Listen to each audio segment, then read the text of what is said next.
सिमरन करो, अजपा जाप करो, हर श्वास श्वास में इतना भजन हो कि श्वासों में भी अब चलने लग जाए, ऐसा भजन होना चाहिए। संतों का संग करना पड़ेगा। संत कृपा जब जीव पर होती है तब कहीं जाकर के ऐसी मन में बात आती है कि हमको भी ऐसे भगवत मिलन का कोई साधन बता दे। फिर यही मन कहेगा जेड़ा मान दिया वागा मोड़े, ऐसा कोई संत मिले। मन गाएगा फिर, और संत तो तुमको घर बैठे मिल जाएंगे, तुमको कहीं भी जाने की ढूंढने की आवश्यकता नहीं, क्योंकि हमारे पास वो पावर नहीं है। अरे हम तो अपनी घर में बहू लाएं या अपना जवाई ढूंढे अपनी लड़की के लिए, तो हम उसकी पहचान नहीं कर सकते हैं, तो हम संतों को ढूंढ करके लगे संतों की पहचान करने कि कोई अच्छे से संत मिल जाए। नहीं नहीं, प्रभु कृपा से संत मिलन जीवन में हो ही जाएगा, और जीवन में एक बार संत मिलन हो ही जाना चाहिए। अगर जीवन में संत मिलन एक बार हो गया तो फिर भगवत मिलन एक ना एक बार किसी जन्म में तो हो ही जाएगा। इसके ये भरत महाराज के साथ यही हुआ। ये फिर जो मृग बना उसने संत का संग किया था, संत का संग किया और संत का संग करके फल मिला। मनुष्य जन्म मिला, ब्राह्मण के घर में रघुगण बने, राजकुमार बने, जानवर से राजकुमार बन गए, मनुष्य बन गए। इसलिए जीवन में संत मिलन हो जाना चाहिए। जैसा जीवन वैसा चिंतन। इन कुत्तों को नहीं पालना, पालना है तो गौ माता को पालो, गौ माता की सेवा करो, सारे दुख दूर हो जाएंगे, सारे कष्टों का निवारण हो जाएगा। गौ माता की सेवा घर में रखो। अगर घर में जगह नहीं है तो रोज गौ माता के दर्शन करके आओ, उनका स्पर्श करो, उनकी पूजा करो, उनका वंदन करो। हरि अनंत हरि कथा अनंता, बहुविधि सुनाई सब समता। तो कितनी उन अवतारों के वर्णन हम सुना सकते हैं, बड़ी ही छोटी जुबान है। अनंत अवतार हैं, अनंत मेरे भगवान ने अपने रूप बनाए, अनंत उसके नाम हैं। सब नाम में, सब रूप में वही पावर है। कोई भी छोटा बड़ा नाम नहीं है, कोई भी उसका रूप छोटा बड़ा नहीं है, कोई भी अवतार कोई छोटा बड़ा नहीं है कि वो अवतार ऐसा तो वो अवतार। ये तो मैंने पूर्व में बता दिया कि जिस लीला को करने के लिए भगवान आते हैं, कुछ ऐसी लीलाएं हैं जो भक्तों के साथ प्रेम करने के लिए आई, और कुछ ऐसे लीलाएं कि दुष्टों का वध करना था और काम करने थे दुनिया वालों की सृष्टि के लिए, इस सृष्टि को चलाना था।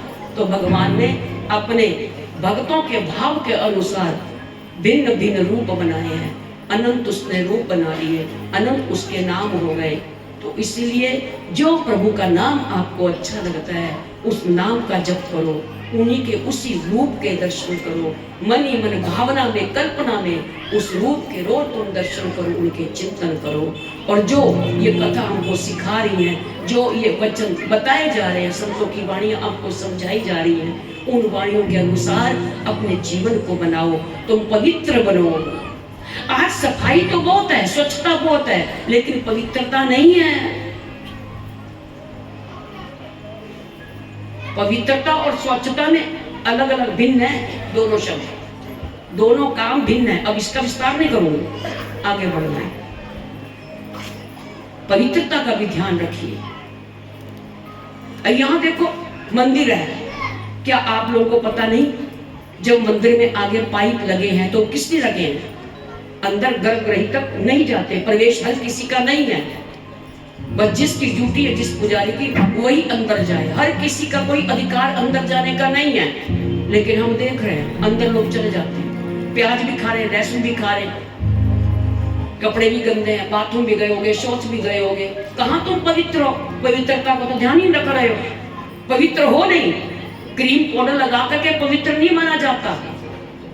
हम जब यहाँ गद्दी पर, व्यास गद्दी पर बैठते हैं, हम अब तक तो 3 बजे से पहले कितनी बार बाथरूम जाते हैं, कितनी बार शौच भी जाना पड़ जाता है, तो फिर नहाते हैं, स्नान होता है, स्नान करके फिर हम व्यास गद्दी पर बैठते हैं। इसको बोलते हैं पवित्रता। तो आप कहाँ इतनी पवित्रता का ध्यान रख रहे हो जो मंदिर में अंदर घुस रहे हो? आप किसी मंदिर में जाते हो तो अंदर कोई जाने देता है? हमारे पास ऐसा कोई पुजारी नहीं रखा हुआ कि हम मंदिर के लिए पुजारी रखें। लेकिन आपको इन बातों का ध्यान करना चाहिए। दर्शन करो तो बाहर से ही करो, कोई मना नहीं है। मोबाइल से फोटो लेनी है, बाहर से लो, कोई मना नहीं है। लेकिन आप जाओ कि बिल्कुल भीतर गर्भगृह में जा करके, और लोग माता तो चढ़ाती हैं, और उस दिन होली वाले दिन इधर तो हमने संभाल लिया, लेकिन अब मैं बाहर तक कैसे संभालूं? बाहर होली वाले दिन माता का मंदिर पूरा रंग गुलाल से रंग दिया, पता नहीं कौन देवी रंग गई। लेकिन तुम ये भी तो समझो कि मैं इतनी आंखें मेरी होती तो मैं तुरंत सेवा कर लेती। अगले दिन तक माता को स्नान कराया, क्योंकि उस दिन गुलाल लगा ही रहा है। हमने तो गुलाल खेल करके नहा लिया, तो फिर इतनी चिंता भी करो ना, जब गुलाल रंग रंग रही हो तो माता क्यों तुम भावना से करो उनका रंग, इसमें तुम श्रद्धा दिखाती हो। कितनी सुंदर ड्रेस पहन रखी है उन्होंने, कितना सुंदर श्रृंगार है कि श्रृंगार खराब हो जाएगा। हमारी हमसे गलती हो गई, हम नहीं उनकी सेवा से चूक गए, और माता रानी का गुलाल। फिर अगले दिन उनको स्नान कराया, पूरा मंदिर धोया, सफाई की। ये तो शुक्र है हमारे मंदिर छोटे छोटे ज्यादा विशाल नहीं है, लेकिन हम खुद नहीं है ना समर्थ, हम भी दूसरों से करवाते हैं, बुला बुला करके उनका श्रृंगार करते हैं। तो इन बातों का ध्यान केवल इसी मंदिर की बात नहीं, आप जहां भी जाइए ऐसे पवित्र स्थानों पर, तो वहां पर पवित्रता का ध्यान रखिए। यहाँ पर आप हो, आप कितना ध्यान रख सकते। अभी देखो टॉफियां बटेंगी, टॉफियां बटेंगी ना, तुम भी और तुम्हारे बच्चे भी टॉफियां के छिलके यही फेंक के जाएंगे। फिर बाद में बेचारी सेवादार जो होती ना, वो उनको मैं कोई तनख्वाह नहीं देती हूँ, वो सेवा करती हैं, वो तो अपना पुण्य कमा रही हैं, उनकी तो भक्ति आगे बढ़ रही है। लेकिन तुम क्या लेके जा रहे हो? तुमने जो पुण्य कमाया वो पाप भी यहीं छोड़ के जा रहे हो। इसलिए आप लोगों को सावधान, इसलिए समझा रही, बुरा ना मानना, समझा रही हूँ कि ये छोटी छोटी बातें जो हैं ये सब दोष हैं। साधक को ऐसा होना नहीं चाहिए, जैसे अपने घर की हर बात का ध्यान, हर बात की सफाई का पूरा ध्यान रखे। यहाँ पे तो बाथरूम भी धो लोगे ना तो वो तुम्हारी सेवा है। आगे प्रहलाद के चरित्र में आता है, नहीं सुना पाऊंगी शायद, इतना विस्तार नहीं कर पाऊंगी समय का, क्योंकि आज कृष्ण जन्म भी है। तो प्रहलाद के भी उसमें भी यही आया कि 9 की 9 भक्तियां कैसी हैं। तो उसमें एक भक्ति है पाद स्पर्शम। पाद स्पर्शम मतलब आप तो ये सोचोगे कि चरणों की सेवा, चरणों को धो ले और चरणों को दबा दे, बस ये सेवा हो गई।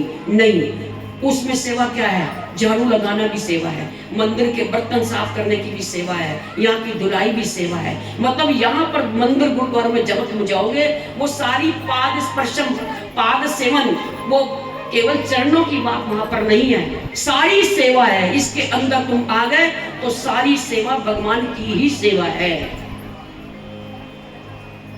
इसलिए उतना ही महत्व है। जो उनके चरण धोएगा उसकी भी उतनी महिमा, और जो यहाँ के बाथरूम धो लेगा उसकी भी उतनी महिमा है। ये नहीं कि ये तो हमारा दोष है, हमारी आंखें देख रही हैं छोटी बड़ी, ये अच्छी सेवा नहीं है, ये गंदी सेवा है।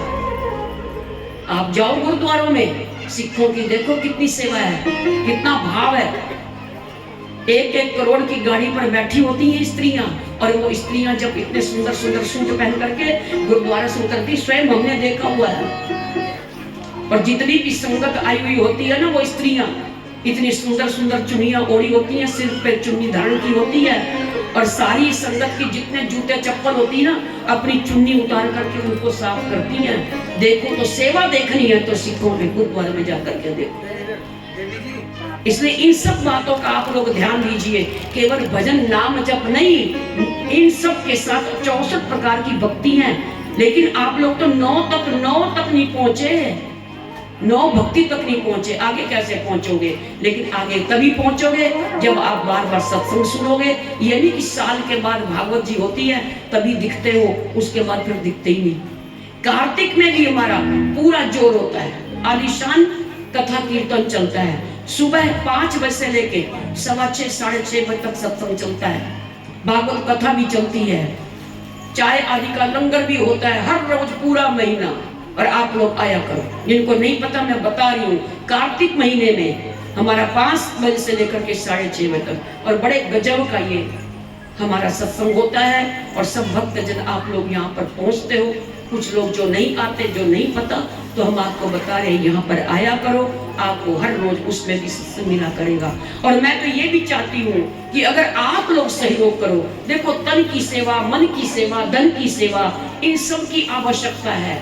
आज अगर आपकी तन की सेवा या धन की सेवा ना होती तो ये ऐसा विशाल ये जो यज्ञ हवन हो रहा है, ये जो यज्ञ हो रहा है ये ऐसे नहीं हो रहा, ये आप सब लोगों की सहयोग से है। तन की सेवा, मन की सेवा, धन की सेवा, और ऐसी सेवा आप लोग करते रहा करो और यही पुकार किया करो, भगवान से प्रार्थना किया करो। डॉक्टरों के पास पैसा ना जाए, वकीलों मुकदमों में नहीं जाए, तुम लोग उल्टा करते हो। वकीलों के पास पहुंच जाए, मुकदमों में पहुंच जाए, लाखों रुपए खर्च कर देंगे, उन केसों में चलते रहेंगे उल्टे सीधे काम करके। दवाइयां डॉक्टर जितने मांगेगा उतने देने पड़ेंगे, वहां कर लेंगे खर्च।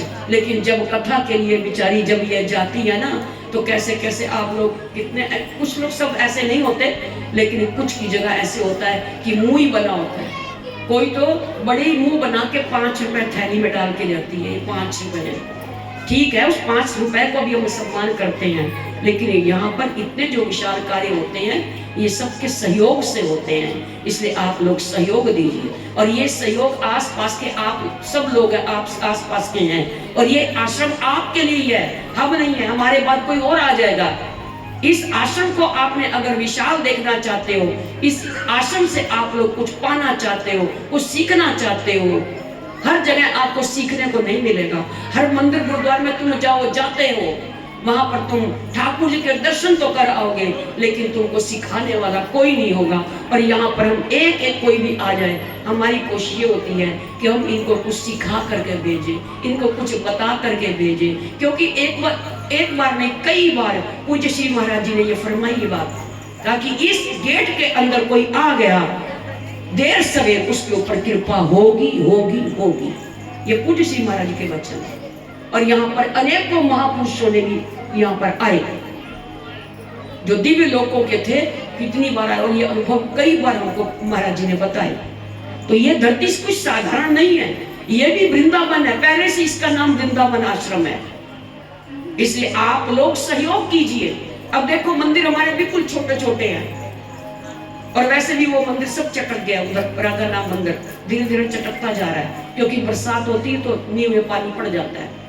तो अगर आप लोग सब सहयोग करें तो हम अगर पूरा जितना ये शेड है, जबकि ये भी देखो टूटा फूटा पड़ा है, कल ही बरसात आई सब भीग गया था, तो ये तो केवल बस आसरा सा है कि छत है, बाकी काम की नहीं है, खराब हो चुकी है, ये मजबूत नहीं होती है। अगर आप सब लोग सहयोग करेंगे तो देखो जितने स्थान पर हम लोग बैठे हैं, इतने नहीं, एक छोटी सी व्यासपीठ बैठ जाए, जहां पर व्यासपीठ पर बैठ करके सत्संग किए जाए, जो भी कोई वक्ता आए, जो भी कोई संत आए, व्यासपीठ पर बैठ करके आप लोग को भजन कीर्तन सत्संग करें। और एक तरफ 3 मंदिर बन जाएंगे, राधा नाम का मंदिर और मातेश्वरी भगवती दुर्गा का मंदिर, और जो अंदर ठाकुर जी हमारे लकड़ी के मंदिर में बैठे हैं, कितने साल हो गए, 16-17 साल हो गए हमारे ठाकुर जी को आए हुए, किसी के मन में ये बात नहीं आई कि मंदिर ठाकुर जी के लिए अच्छा सा बनवा ले। तो ठाकुर जी के लिए मंदिर, अगर एक मंदिर निर्माण कर लिया तो आप नहीं समझो कई जन्मों के अपने बस ये बात तो यही रहनी।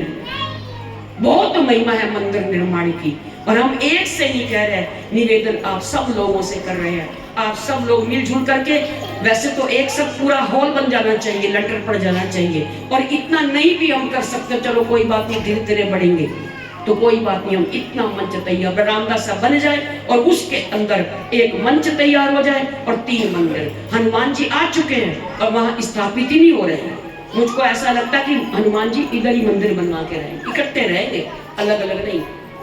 और देखो इधर ठाकुर जी हैं, उधर भोग की थाली लेकर जानी पड़ती है, उधर दूर पड़ता है। जब आंधी तूफान आती है, बरसात आती है, तो देखो पूछो उनसे जो सुबह शाम यहाँ पर जिनकी ड्यूटी है, आरती करने आती हैं, तब बहुत दिक्कत होती है, फिर आरती इधर आती है, माता उधर होती है, आरती इधर होती है। तो ये विचार हमने आपके सामने रखे हैं, अगर आप इसमें सहयोग देंगे तो आप जरा ताली बजा दो, और ताली से पता लग जाएगा आप सब लोग सहयोग कर सकते हैं। बहुत अच्छी बात, आप सब लोग सहयोग दें, इस आश्रम को आगे बढ़ाएं, और इस आश्रम को आप बढ़ाएंगे, आप स्वयं इस साधना में आगे बढ़ेंगे, कृपा करेंगे ठाकुर जी। भक्त प्रहलाद की कथा आती है, बड़े ही भजनानंदी भक्त प्रहलाद है, लेकिन प्रहलाद के आगे इतने कष्ट आए हैं पर कष्ट किसने दिए? किसी पड़ोसी ने नहीं किए। दुख किसने दिए? पड़ोसी ने नहीं दिए, किसी मित्र संबंधी ने नहीं दिए, स्वयं उसके पिता ने ही शत्रु बन गए। हिरण्यकश्यप शत्रु बन गए अपने बच्चे प्रहलाद के लिए। लेकिन प्रहलाद का बाल बाका नहीं हुआ। अब कथा मेरे को पहले टाइम बताऊंगा तब विस्तार से सुनाऊंगा। हाँ कोई नहीं सुना। प्रहलाद का जो जन्म हुआ एक राक्षस के घर में हुआ। सुनने वाली कथा है, ध्यान पूर्वक शांति से सुनिए, देर नहीं करेंगे, उतने ही समय भोग डालेंगे। प्रहलाद राक्षस है, राक्षस का पुत्र तो राक्षस ही होगा ना, लेकिन राक्षस का पुत्र होने के बाद भी इतना ऊंचा भक्त क्यों बन गया? अब देखो इस कथा भी हमको बहुत शिक्षा देती है।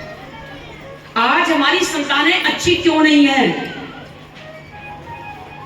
इसके हम सब दोषी हैं। हम दोषी हैं अगर हमारी अच्छी संतान नहीं है। वो कैसा दोष है? गर्भ के संस्कार बच्चों के ऊपर अच्छे नहीं हैं। जब बालक गर्भ में होता है मां के, तो मां को भी सावधानी रखनी पड़ती है। उसका रहना, उसका सहना, उसका खान, उसका पीन, कैसे बोलना, लड़ाई झगड़े। अगर ऐसा माहौल होगा तो फिर बताओ तुम्हारे उस बच्चे के ऊपर क्या असर पड़ेगा? वो गर्भस्थ शिशु पर सारा वही प्रभाव पड़ेगा जो क्रिया में आप बात कर रहे हो। अगर अच्छा कर रहे हो अच्छा होगा, बुरा कर रहे हो तो बुरा होगा। सारा जो संस्कार है, गर्भ के संस्कार उस बच्चे पर आते हैं, इसलिए सावधान करते हैं। अपनी बहु बेटियां जो गर्भवती हैं उनको बताया करो, सत्संग सुना करो। सत्संग में तो आती नहीं, सत्संग में तो बुढ़िया बुढ़िया आती हैं। बहु बेटियां तो सो रही होंगी या मोबाइल हाथ में पकड़ा होगा, बड़ा काम उनको, सत्संग में तो आती नहीं। फिर हम आपको लोग समझा देते हैं। हिरण्यकश्यप एक बार शुक्राचार्य गुरु जी के पास बैठे और गुरु शुक्राचार्य से कहा कि मेरा भाई हिरण्याक्ष का वध किया नारायण ने, और उसको कभी नारायण बोलते नहीं थे भगवान को। हिरण्याक्ष कभी भी नारायण नाम नहीं बोलता था। क्या बोलता था? वो मायावी, वो मायावी। मतलब भगवान का नाम इतना उसको अप्रिय लगता था, इतना गंदा लगता। ये है दुष्टों का मन, दुष्टों का विचार। ये दुष्ट काल पड़ा था सिर पे। और गुरु शुक्राचार्य से कह रहे हैं हिरण्याकश्यप कि मेरे भाई को क्यों मारा उस मायावी ने?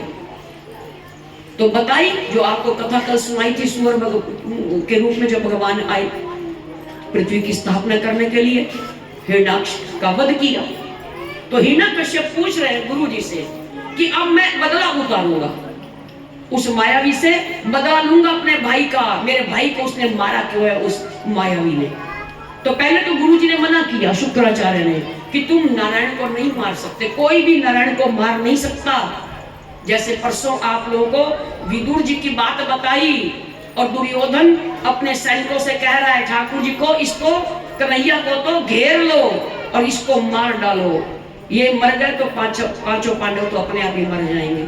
और विराट रूप दिखा दिया, और देखते ही रूप जब विराट रूप देखा तो सब घायल हो गए, मूर्छित हो गए। केवल भीष्म पितामह हाथ जोड़ करके खड़े हैं और कन्हैया के दर्शन कर रहे हैं, उस विराट रूप के दर्शन हो रहे हैं। क्योंकि इस दर्शनों के जो अधिकारी है भजनानंदी हैं, भीष्म पितामह भजनानंदी हैं। तभी तो उनकी जब मृत्यु हुई, अंतिम समय आया, तो मेरे प्रभु दर्शन देने के लिए आए हैं। अब हिरण्याकश्यप पूछ रहा है गुरु से कि मैं नारायण का वध करूंगा क्योंकि इसने मेरे भाई को मारा है।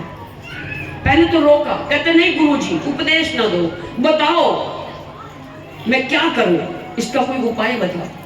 तब गुरु शुक्राचार्य ने बताया कि देखो पहले तुम शक्ति अर्जन करो, खूब तपस्या करो, तपस्या करके तुम्हारे अंदर शक्ति आएगी। फिर शक्ति आएगी तो ब्रह्मा जी जब तुम्हारे सामने प्रकट होंगे तपस्या करके, तो उनसे वरदान मांग लेना। सब बता दिया, समझा दिया। अब ये तपस्या के लिए गए। पत्नी से कहा, पत्नी का नाम क्या दूं, अर्थात प्रहलाद की मां का नाम क्या दूं, क्या दूं से कहा हिरण्यकश्यप ने कि ऐसे ऐसे मैं उस मायावी का वध करूंगा, तो पहले मैं शक्ति अर्जन करूं, तपस्या करूं। तो मैं आज तपस्या के लिए जा रहा हूं, कोई पता नहीं कितने वर्ष लग जाए। ठीक है, जाओ। अब ये आज तपस्या के लिए गए और इधर देवताओं को चिंता हो गई। देवता लोग बोले कि प्रभु हमारी रक्षा करो। सारे देवता कहने लगे हमारी रक्षा करो, कहीं इस राक्षस ने, दुष्ट ने, पहले से ही इसने बहुत बुरा किया है धरती पर। हम देवताओं के ऊपर कितनी बार वध कर चुके हैं, कितनी चढ़ाइयां कर चुके हैं, हम देवता लोग दुखी हो जाएंगे। तो अपना दुख निवेदन किया देवताओं ने। तब बृहस्पति गुरु, देवताओं के गुरु बृहस्पति, उन्होंने कहा कि तुम चिंता ना करो, मैं उसको तपस्या करने ही नहीं दूंगा, उस दुष्ट को तपस्या करने नहीं दूंगा। इससे पहले प्रहलाद के 3 भाई और थे और ये चौथे, ये 4 भाई थे और सबसे छोटे प्रहलाद जी थे। सब राक्षस थे लेकिन ये भगत हुए। तो क्यों हो गए भगत?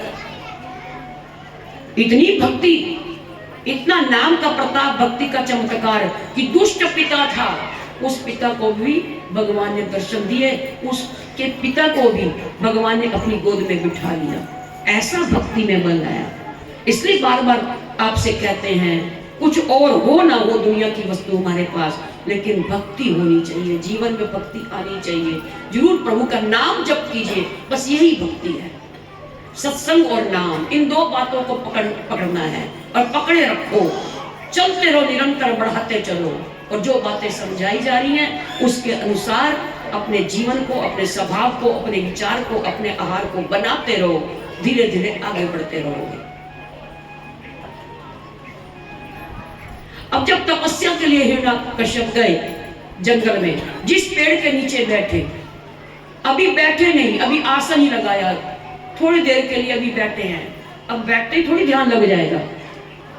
और जो ही अभी कुछ मंत्र आदि जो गुरु ने बताए वो प्रारंभ किए, तो देखा गुरु बृहस्पति, देवताओं के गुरु, एक तोते का रूप बना करके उसी वृक्ष के ऊपर बैठ गए। और वो गुरु क्या कह रहे हैं? तोते रूप में जो बने बृहस्पति गुरु, वो क्या बोल रहे हैं? नारायण नारायण। आप भी बोलो नारायण नारायण नारायण। अब नारायण नारायण नारायण। अब तो बड़ा गुस्सा आया, मूर्ख, मेरे शत्रु का, मेरे दुश्मन का नाम कौन ले रहा है? देख तोता, अरे ये तोता कैसे कह रहा है? अरे मायावी का नाम यहां भी आ गया, मेरे पीछे पड़ गया।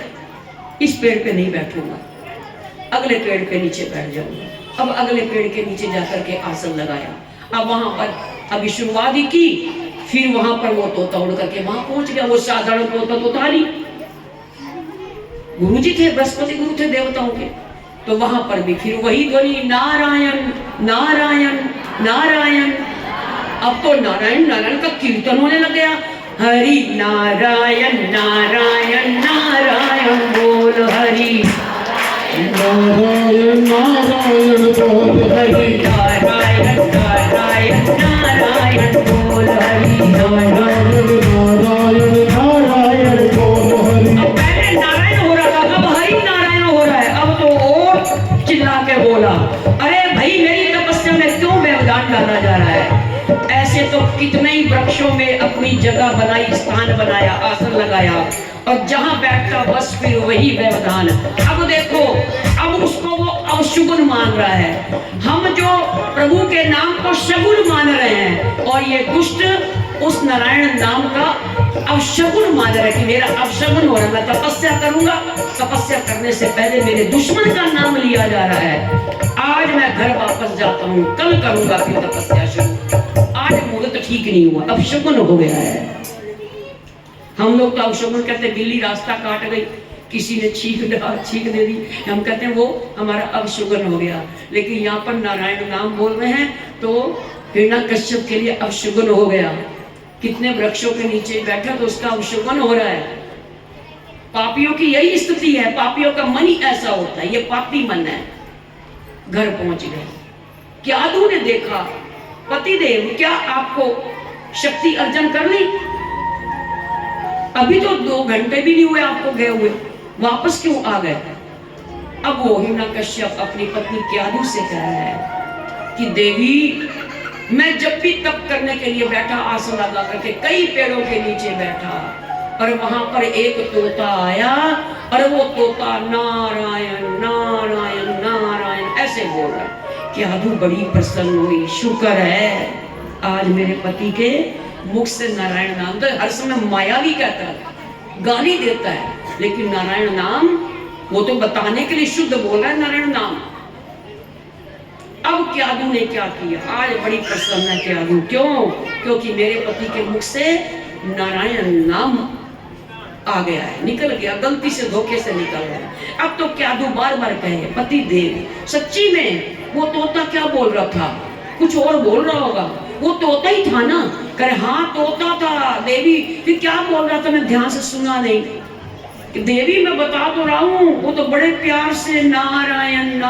अब क्यादू बड़ी खुश हुई, ओहो अब तो कई बार नारायण नाम आ गया। सुबह से लेकर के शाम तक क्यादू ने कई बार प्रश्न करके, बहाने कर करके वो नारायण नाम जपवाया और हिरण्यकश्यप बताए गए। और फिर अब कह रहे हैं नहीं देवी सचमुच वो तोता ही था, और वही बोल रहा था नारायण नारायण नारायण नारायण नारायण। अब तो कीर्तन ही चल पड़ा हिरण्यकश्यप का। क्यादू बड़ी प्रसन्न, लो पति देव विश्राम करो, और विश्राम किया है, लेकिन मुख में वो नारायण नाम है, मन चित्त में वही चिंतन चल रहा है जो सुबह आज अपशगुन हुआ है हिरण्यकश्यप का। और उस रात्रि क्यादू के बीज पड़ गया, गर्भाधान संस्कार हो गया। दोनों पति पत्नी के मुख से नारायण नाम बार बार सुनते हैं और सुनाते हैं। यद्यपि उसके पीछे भाव सच्चा नहीं था, लेकिन क्यादू जो थी ना प्रहलाद की माँ, वो पवित्र मन वाली थी, और गर्भाधारण संस्कार हो गया। फिर अगले दिन से तो हिरण्यकश्यप फिर तपस्या करने गए, और इधर क्यादू गर्भवती थी, शिशु पल रहा था, भीतर गर्भ पल रहा था। और फिर इधर देवताओं को पता चला कि ये क्यादू जो बच्चे को जन्म देने वाली है, इतने राक्षस इकट्ठे किए जा रहे हैं, इन राक्षसों का वध होता ही नहीं है, मरते नहीं है, मैं इसको चुरा लाता हूँ। इंद्र को क्रोध आया, और इंद्र विमान लेकर के क्यादू को, गर्भवती वो क्यादू थी, उसको विमान में बिठा लिया और हरण कर करके इंद्र स्वर्ग में ले जाने के लिए ले गया। और रास्ते में क्या देखा? नारद जी आ रहे थे, और नारद जी ने चिल्लाने की आवाज सुनी, मुझको बचाओ मुझको बचाओ। क्यादू सहारा मांग रही है, आश्रय मांग रही है। और नारद जी ने देखा तो हिरण्यकश्यप की पत्नी क्यादू है। इंद्र को देखा, इंद्र को डांटा नारद जी ने, इंद्र ये तुम ऐसा अपराध क्या कर रहे हो? कर मैं इसको मारूंगा। क्यों मारोगे? इसने तुम्हारा क्या बिगाड़ा है? तब नारद जी को बताया इंद्र ने कि ये गर्भवती है और राक्षस पैदा करेगी और हम देवताओं को दुखी करेगी। नारद जी कहते नहीं, इसको नहीं मारना, क्योंकि इसके भीतर गर्भ में जो बालक पल रहा है ये तो भागवत भक्त होगा, ये राक्षस नहीं होगा। और नारद जी क्यादू की रक्षा करके अपने आश्रम में गए, मेरे आश्रम में जाओ। और नारद जी का आश्रम कहाँ है? तो नारद जी का आश्रम जहाँ पर क्यादू को लाए थे उसकी रक्षा की थी, इंद्र से छुड़ा करके लाए थे। विमान से कहाँ लाए? तो गोवर्धन में आप सब लोग जाते हो, कुसुम सरोवर है, और कुसुम सरोवर के पास नारद कुंड है ना, स्थान नारद कुंड। उसी कुंड पर वही नारद जी उस आश्रम में क्यादू को आश्रय देते हैं। और वहां पर नारद जी के आश्रम में तो कथा कीर्तन यज्ञ हवन, और इधर जो भीतर जो गर्भ के संस्कार थे वो भी प्रारंभ में अच्छे थे, नारायण नाम से प्रारंभ हुए थे। विस्तार तो बहुत है, लेकिन सब इसका विस्तार अब और नहीं करूंगी। इस प्रकार से क्यादू ने इस भक्त जो ये प्रहलाद हुआ, इस भक्त प्रहलाद को जो जन्म हुआ, ये भक्त हुआ, तो यही कारण था। ये ऋषि के घर में, ऋषि के आश्रम में रहा था। इसकी माँ जब गर्भवती थी तो माँ संतों के आश्रम पर रहती थी, संतों के बर्तन, संतों के वस्त्र, संतों की सेवा, मंदिर आदि की पूजा पाठ सब करती थी, कथा कीर्तन। और जो वो किया हुआ वो गर्भ के जो संस्कार थे, बच्चा राक्षस नहीं बना, जबकि राक्षस की संतान थी, लेकिन बच्चा राक्षस न बन करके इतना ऊंचा भागवत बना, भक्त बना। आज हम सब लोग भक्त प्रहलाद की जय जयकार करते हैं। ऐसे भक्ति के संस्कार हम भी अपने बच्चों को दे।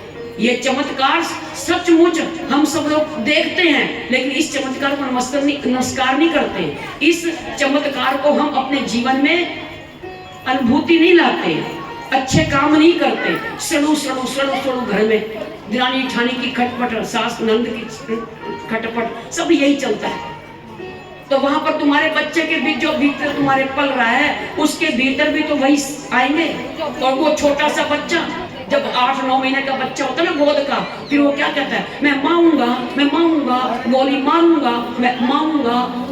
अब वो मारूंगा क्यों, मारूंगा क्यों बोल रहा है? उसको क्या पता बच्चे को गोली क्या चीज होती है। इसका मतलब जब तुम माँ के पेट में ये बच्चा था, तब ये गोली मारी उसके, या बाप ने मारी होगी या माँ ने जो युद्ध किए होंगे। इसलिए ऐसे बच्चे का स्वभाव है। इसलिए मैंने बताया कि हम सब लोग दोषी हैं, जो हम लोग अच्छी संतानों को जन्म नहीं दे रहे हैं। ये हमारा दोष है। उन दिनों में हमको बिल्कुल पवित्र रहना चाहिए, पवित्र भोजन करना चाहिए, कथा कीर्तन सत्संग। जब हम ऐसे आश्रय करेंगे तो हमारी संतानें भी अच्छी होंगी, धार्मिक होंगी।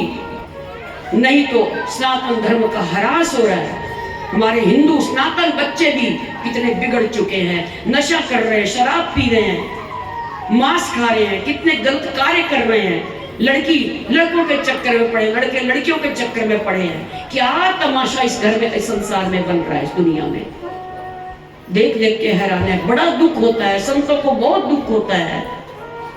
पहले तो समझाने की कोशिश करते हैं, और जब संत समझा करके हार जाएंगे और सामने वाले संतों की बात को नहीं समझाएंगे, तो एक दिन इस धरती में संत रहेंगे नहीं। और जब एक भी धरती पर संत नहीं रहेंगे, तो फिर घोर कलयुग आएगा, और उस घोर कलयुग से हम बच नहीं सकते। हम तो पता नहीं जाने कहां से कहां पहुंच जाएंगे उस समय तक, लेकिन आने वाली हमारी जो संतानें, हमारी जो पीढ़ी है, उनके ऊपर कितना बुरा प्रभाव, कितना गंदा समय वो हमारी संतानें देखेंगी।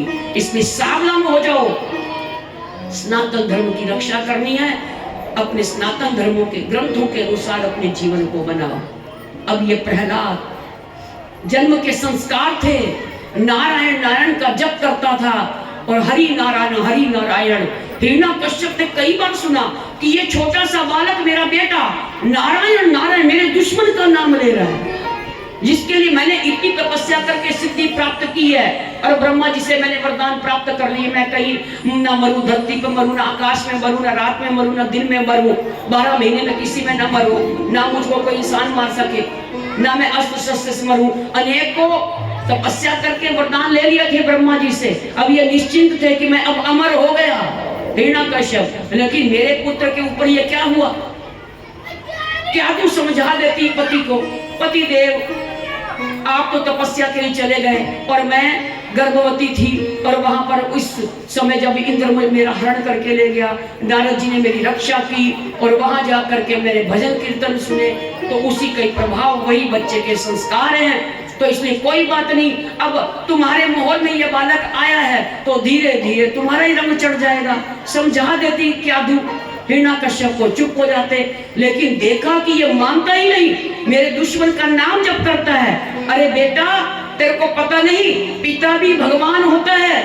मैं तेरा पिता हूँ, मैं भगवान हूँ, मैं अमर हूँ, मेरा नाम जप कर। हिरण्यकश्यप की जय, हिरण्यकश्यप की जय, हिरण्यकश्यप मेरा भजन कर।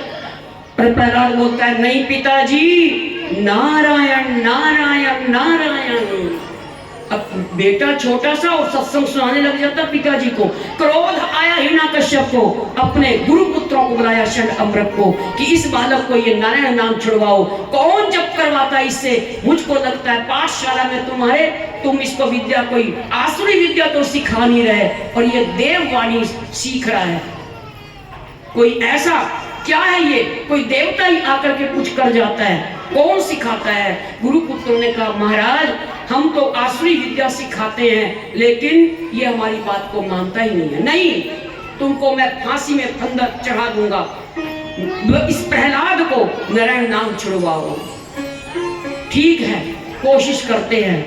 अब तो घर से उसको पाठशाला में ले गए गुरुपुत्र चंड और अमृत, और इस प्रहलाद को कहते हैं ले तख्ती ले पटिया ले, और इसके ऊपर आसुरी विद्या सिखा रहे हैं, लिख ये लिख। लेकिन प्रहलाद कहते हैं क्या कह रहे हो? हरि नारायण नारायण नारायण बोल, हरि नारायण नारायण नारायण बोल, हरि नारायण नारायण नारायण बोल, हरि नारायण नारायण नारायण बोल। गुरुपुत्रों ने कहा प्रहलाद को डांट कर कि हे प्रहलाद, तेरा सिर बाद में कटेगा, पहले तो हमारा सिर कट जाएगा। तू मानता क्यों नहीं है? इस पटिया पर हरि नारायण नहीं लिखना, इस पटिया पर तो तुमने आसुरी विद्या जो हम कह रहे हैं, बोल कैसे कबूतर, बोलना बोलो ना, कहां से कबूतर। हाँ, तुम भी राक्षसी हो। और प्रहलाद क्या कह रहे हैं? गुरुपुत्र कह रहे हैं कहां से कबूतर, बोल कहां से कबूतर। हाँ, कहां से कबूतर। और ये प्रहलाद क्या कह रहे हैं? नहीं नहीं, कहां से कृष्ण, कहां से कृष्ण, कहां से कृष्ण। फिर कहा गा गा, बोलना गा से गमला। कहते गा से गमला नहीं, गा से गिरधर, गा से गिरधर, गा से गिरधर। गुरुपुत्रों को बड़ा क्रोध आया। अब तो धीरे धीरे बड़ी कोशिश कर रहे हैं समझाने की, बहुत कष्ट दिया, लिखा है भागवत जी में। गुरुपुत्रों ने बहुत दुख दिया इस बालक को, लेकिन इस बालक ने नाम नहीं छोड़ा। और जब पटिया पर लिखते आसुरी विद्या कोई शब्द, तो फिर प्रहलाद लिख देता और कहता गुरुपुत्रों से, नहीं गुरुवर, मैं ये नहीं लिखूंगा कहां से कबूतर कहां से गमला, मैं तो लिखूंगा मेरी पटिया पे लिख दो हरी हरी, मेरी पटिया पे लिख दो हरी हरी, मेरी पटिया पे लिख दो हरी हरी, मेरी पटिया पे लिख दो हरी हरी, मेरी पटिया पे, मेरी पटिया पे, मेरी पटिया पे, मेरी पटिया पे, मेरी पटिया पे लिख दो हरी हरी, मेरी पटिया पे लिख दो हरी हरी, मेरी पटिया पे लिख दो हरी हरी, मेरी पटिया पे लिख दो हरी हरी।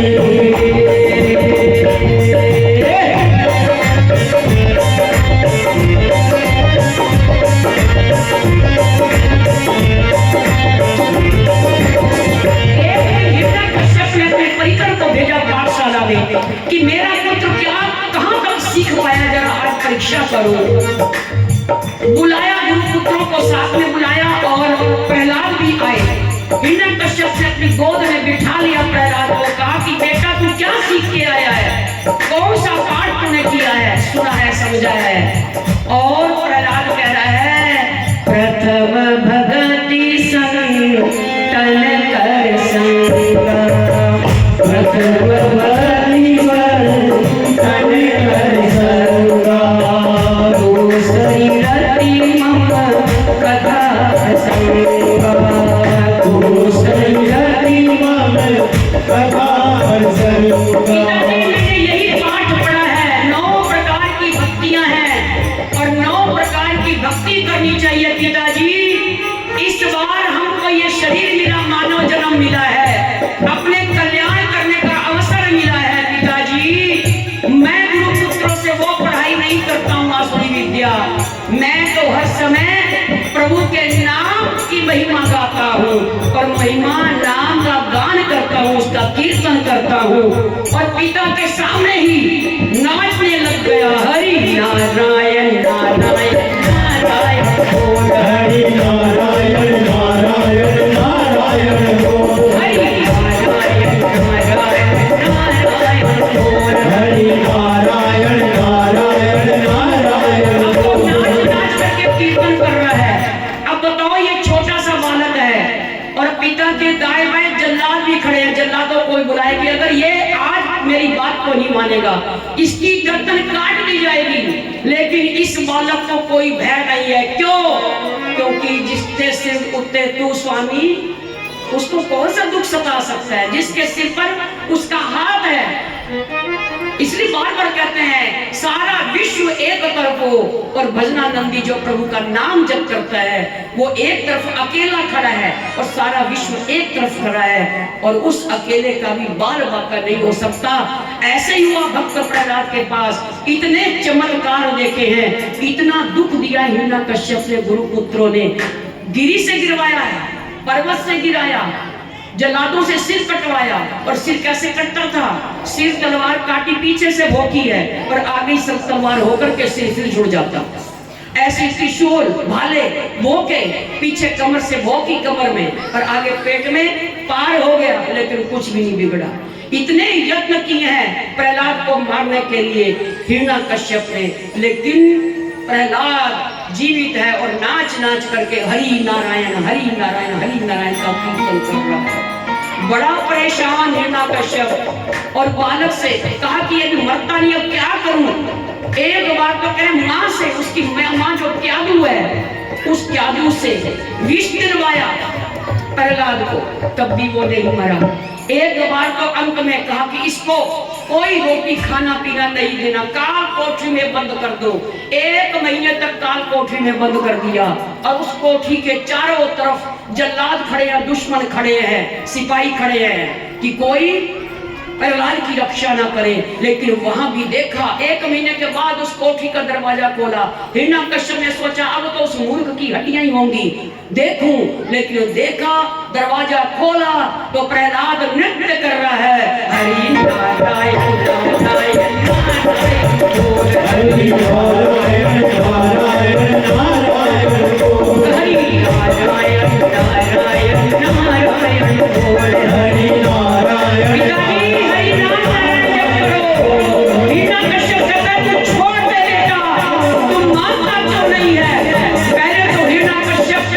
जो उसके चारों तरफ सिपाही खड़े थे, पहरेदार खड़े थे, उनको डांटा, तुमको मारूंगा, क्योंकि प्रहलाद को और हस्त जो बलवान हो गया है, ये मरता क्यों नहीं है? तुमने इनको बचाया होगा, तुम्हारी मिली भगत होगी।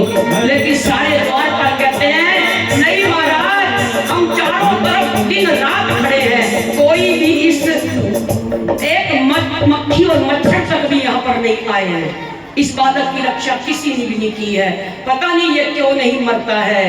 और उस समय प्रहलाद, हिरण्यकश्यप ने प्रहलाद से कहा अगर तुम मानता है तो ठीक है, नहीं तो तेरा वध मैं करूंगा। ये मैं अपने ऊपर ये बात लेना नहीं चाहता था, तू हरि नाम क्यों नहीं छोड़ता, उस मायावी का नाम, नारायण नाम छोड़ दे। लेकिन ये प्रहलाद नाच नाच के कह रहा है, निर्भय है। भजन करने वाले निर्भय होते हैं, उनसे कोई गलती होती नहीं, और अगर कोई दोष, कोई अपराध कोई लगाता है, कोई कलंक लगाता भी है भगत के ऊपर, तो भगत निर्भय होते हैं। क्यों? क्योंकि भगत लोगों को विश्वास अपने इष्ट पर है, अपने गुरु पर है कि हमारी कोई अपराध ही नहीं, कोई गलती नहीं, तो फिर हम क्यों घबराएं? इसलिए भगत को निर्भय होना चाहिए। आज ये भक्त प्रहलाद निर्भय है, और फिर पिताजी से कह रहा है अब ना ही छूटे नाम रटना की, अब ना ही छूटे नाम रटना की, नाम रटना की पिताजी, नाम रटना की, नाम रटना की पिताजी, नाम रटना की, अब ना ही छूटे नाम रटना की, अब ना ही छूटे नाम रटना की। अब तो हिरण्यकश्यप बड़ा परेशान कि अब क्या किया जाए। अंत में बहन होलिका आती है, प्रहलाद की बुआ, और इसको भी ब्रह्मा जी के वरदान से क्या मिला था? वरदान, आशीर्वाद क्या मिला था कि तू कभी अग्नि में जलेगी नहीं। एक चुनरी मिली थी, ये चुनरी तेरी रक्षा करेगी। उसी समय होलिका अपने भाई हिरण्यकश्यप से कहती कि भैया तुमको परेशान होने की जरूरत नहीं है, तुम अग्नि लगाओ। अग्नि का ढेर लगा दिया गया, बीच चौराहे में अग्नि, लकड़ी जला दी, और चिता कहते हैं एक पहाड़ बना दिया। ये नहीं कि 2-4 लकड़ी थी, पहाड़ बना दिया लकड़ी का, उपले का। आज भी हर होली पर ऐसा उत्सव होता है। प्रहलाद के नाम से ये होली आई। तो इनकी बुआ होलिका गोद में लेकर के बैठ गई जलती अग्नि में प्रहलाद को कि चलाकी करूंगी, ये जो ओढ़नी है ये मैंने ओढ़ी हुई है, मैं बच जाऊंगी, प्रहलाद मर जाएगा। लेकिन वहां पर जिसके रक्षक कृष्ण मुरारे हैं उसका बाल बाका नहीं हो सकता।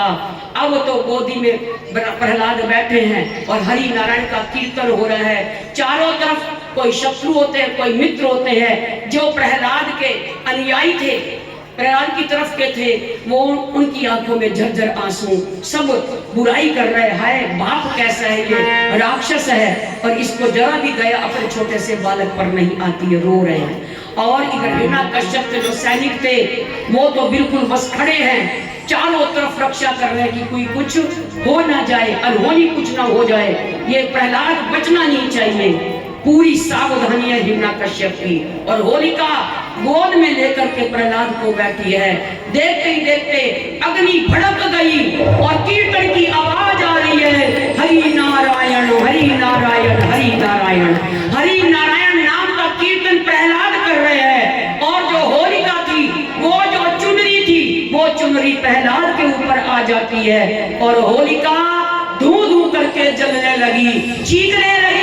पर प्रहलाद हरि नारायण, दुश्मन जो दुष्ट होते हैं, जिनको भगवान का नाम अच्छा नहीं लगता, वो तो दुख में हाय हाय करते हैं और भगत लोग दुख में हरि हरि करते हैं। आज प्रहलाद हरि हरि कर रहा है और होलिका हाय हाय किए जा रही है और गाली दे रही है। किसको?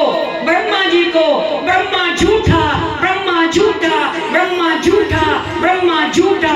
हाय मैं जल गई। आकाश मार्ग से ब्रह्मा जी आए। ब्रह्मा जी ने होलिका से कहते हैं, क्यों कहती है तू मुझको झूठा, क्यों मुझको झूठा कहती है? होलिका कहती, तुमने वरदान दिया था कि ये चुनरी ओढ़ेगी तो अग्नि में जलेगी नहीं। आज मैं कैसे जल गई? तेरा वरदान झूठा हो गया और ये प्रहलाद बच गया है। ब्रह्मा जी ने कहा, अरे बुआ, मैंने जो तुमको वरदान दिया वो साधारण अग्नि का दिया था और ये अग्नि साधारण नहीं है। कहिए कौन सी अग्नि है? कहते ये तो एक भगत के रोष की अग्नि है। अगर मेरे भगत का कोई अपमान करता है तो समझो मुझको आजमाने का ऐलान करता है। मैं भक्तों के साथ खड़ा हूं, मेरे भक्त का बाल बाका नहीं हो सकता, इसलिए मैं झूठा नहीं हूं। और फिर कहता है, ऐसे ग्रंथ में लिखा है कि होलिका को जब जल गई, अधमरी सी हो गई, फिर इसने प्रायश्चित किया और प्रहलाद से कहा कि बेटा मुझसे गलती हो गई है, पर हम समझ नहीं पाए तुम्हारी भक्ति को।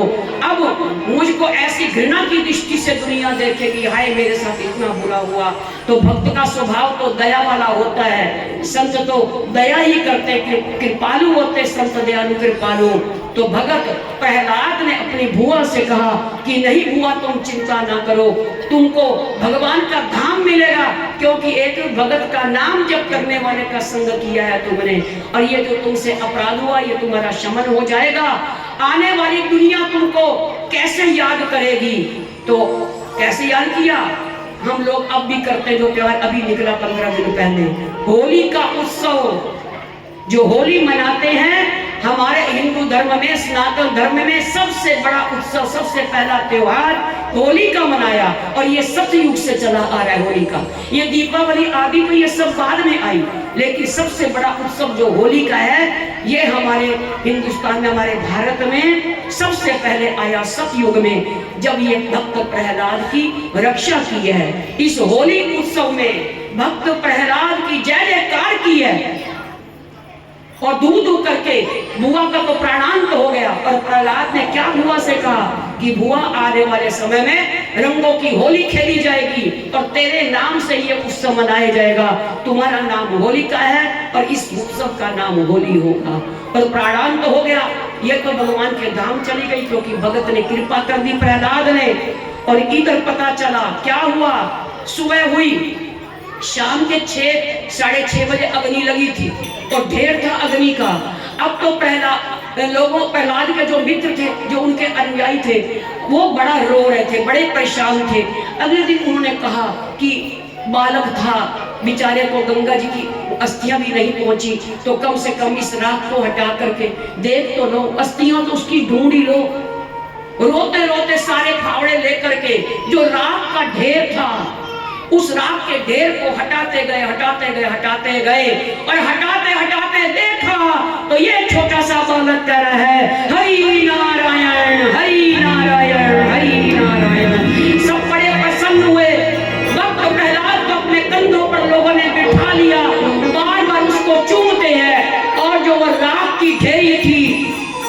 राख से सने हुए थे भक्त प्रहलाद, उस राख को अपने मस्तक पर लगाने लग गए और नाचने लग गए। आज बीरज में होली रे रसिया, आज बीरज में होली रे रसिया, होली रे रसिया, होली रे रसिया, होली रे रसिया, होली रे रसिया। आज बीरज में होली रे रसिया, आज बीरज में होली रे रसिया, होली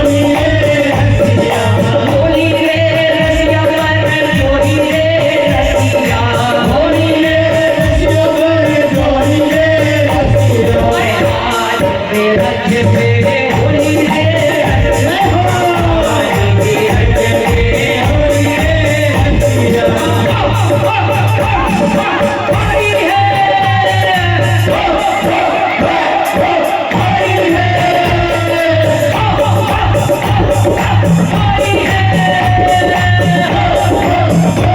होली है। और सभी अनुयायी प्रहलाद की जय जयकार करते हैं। भगवान नाम हरिनारायण नाम की जीत हो गई, सत्य की जीत हो गई, आज एक भगत की जीत हो गई। आज प्रभु के नाम ने इस भगत की रक्षा कर दी। प्रत्यक्ष में सबने ये भरी सभा ने चमत्कार देखा और इधर नाच नाच करके प्रहलाद भी सबके ऊपर वो बिलड़ी, जिसको अगले दिन को पूर्णमासी से अगले दिन क्या बोलते हैं, क्या नाम बोलते हैं उसको, दुलहड़ी, धूल धूल मिट्टी से भी खेलते हैं। तो वो जो प्रहलाद के अनुयायी थे उस राख से खेले, लेकिन उस चारों तरफ वो दुश्मन भी खड़े थे जो हिरण्यकश्यप की साइड के थे, और वो नाली में गिर गिर कर रहे हैं, देख रहे हैं हाय इसकी ये अभी भी नहीं मरा। वो नाली में गिर गिर करके बेहोश हो रहे हैं। अर्थात आज जो होली मनाते हैं यहाँ पर दो प्रकार के लोग हैं। एक जो प्रहलाद की तरफ के हैं वो तो रंग गुलाल खेल करके खुशियां मनाते हैं, और इस होली के, इस प्रहलाद की होली का कहानी को याद कर करके और गदगद होते हैं, होली मनाते हैं, परस्पर एक दूसरे से मिलते हैं। और जो हिरण्यकश्यप की तरह अर्थात शराबें पी करके नशा कर करके नालियों में गिरे रहते हैं, वो हिरण्यकश्यप की अनुयायी है, उनके परिकर है। बड़ा ही ऊंचा होली का उत्सव ये मनाया जाता है, तब से ये होली का उत्सव मनाया जाता है। प्रहलाद की बुआ से, प्रहलाद एक भगत ने अपनी बुआ का भी कल्याण ही किया, वहां पर इतना बुरा बुआ ने किया, लेकिन प्रहलाद के मन में कभी बुरी बात नहीं आई है। ये शिक्षा बहुत बड़ी का शिक्षा है। उसके बाद जब हिरण्यकश्यप को पता चला कि प्रहलाद क्या है, ये होली होली क्या हो रही है, परिकरों के द्वारा पता चला महाराज उस भरी अग्नि में तुम्हारी बहन होलिका मर गई और प्रहलाद जिंदा है। उसी समय हिरण्यकश्यप ने आग न देखा न ताव, हाथ में तलवार लेकर के प्रहलाद के पास आया। तू किसके बल से बली है, तू मरता क्यों नहीं है? प्रहलाद कहता पिताजी मैं नहीं मरूंगा, मैं नहीं मरूंगा, हरि नाम छोड़ दे, नहीं छोड़ूंगा, और कुछ भी आप कहोगे मैं आपकी बात मानने को तैयार हूँ, लेकिन भगवान के नाम को, उसको भक्ति को नहीं छोड़ूंगा। उसी समय प्रहलाद हिरण्यकश्यप ने पूछा कि तेरा वो नारायण कहाँ है, वो मायावी? प्रहलाद कहता है वो कहाँ नहीं है पिताजी, आपके हाथ में जो ये तलवार है उसमें भी नारायण है, जिस खंबे के सहारे से आप खड़े हैं उसमें भी मेरा नारायण है। उसी समय हिरण्यकश्यप को क्रोध आया और जो ही हिरण्यकश्यप को तलवार नहीं चलाई, वो तलवार खंबे पर मारी और कड़कड़ करता हुआ उस खंबे में भगवान नरसिंह भगवान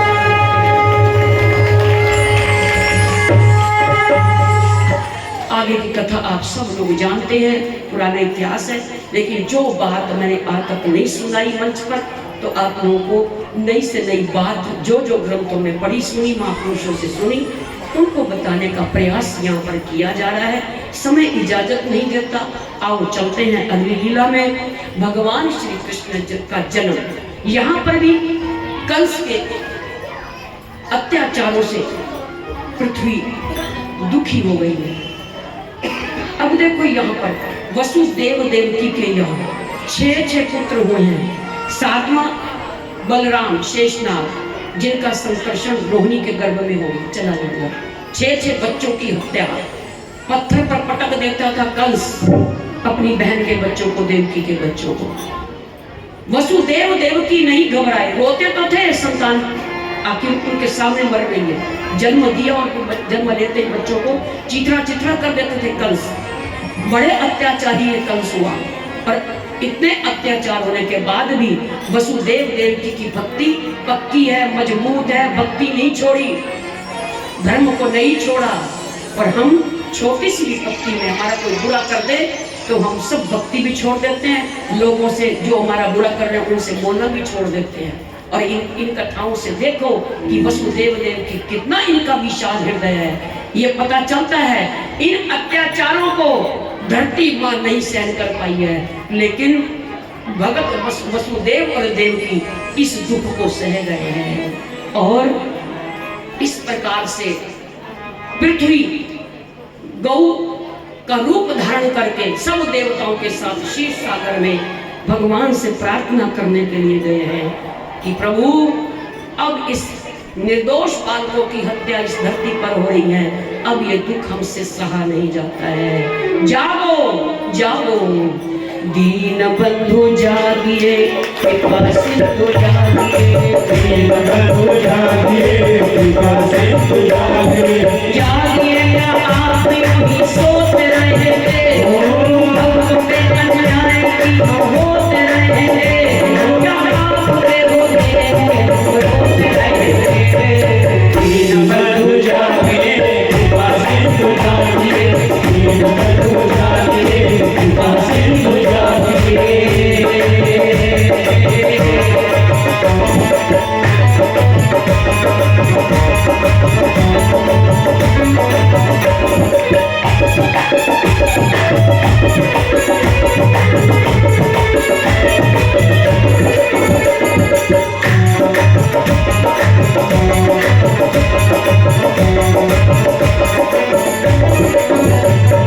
सत्य मर रहा है, झूठ पल रहा है, सत्य मर रहा है, झूठ पल रहा है, पुण्य मिट रहा है, पाप बल रहा है, पुण्य मिट रहा है, पाप बल रहा है। आपके संसार में क्या चक्र चल रहा है। दीन बंधु जागिए, कृपा सिंधु जागिए, दीन बंधु जागिए, कृपा सिंधु जागिए।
भगवान तो ऐसे नहीं तो ना सुने फरियाद को, भगवान तो ऐसे नहीं तो ना सुने फरियाद को, छोड़ कर वैकुंठ भागे भक्त की इमदाद को, छोड़ कर वैकुंठ भागे भक्त की इमदाद को।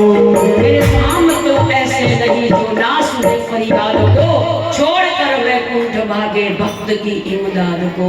मेरे प्रभु दयालु कृपालु आज सब देवतागण पृथ्वी को आगे गौ माता को आगे करते हुए प्रार्थना कर रहे हैं, निवेदन कर रहे हैं, पाई माम रक्षा करो रक्षा करो। उसी समय प्रभु नारायण ने ढांढस दिलवाया और सबसे कहा देवताओं से कि देवताओं अब मेरे अवतार का समय आ चुका है।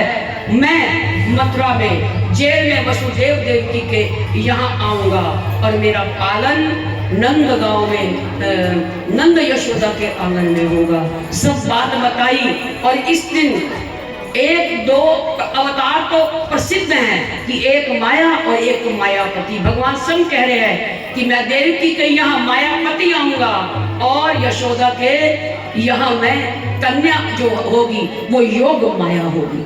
तो दो दो शक्तियां आएंगी, शक्ति और शक्तिमान दोनों एक साथ। तो शक्तिमान और शक्ति ये दो नहीं, उस समय अनेकों अवतार उस ब्रज में आए हैं। जितने भी कोई ऋषि मुनि योगी तपस्वी जिन जिन के साथ जो प्रभु का लीला होनी है सभी अपने अपने स्थान पर पहुंच गई और समस्त शक्तियां हजारों की संख्या में वो शक्तियां ब्रज में कुछ जन्म ले चुकी है, कुछ लेने वाली हैं। और इधर ये दो दो शक्तियां आई हैं, एक शक्ति और एक शक्तिमान।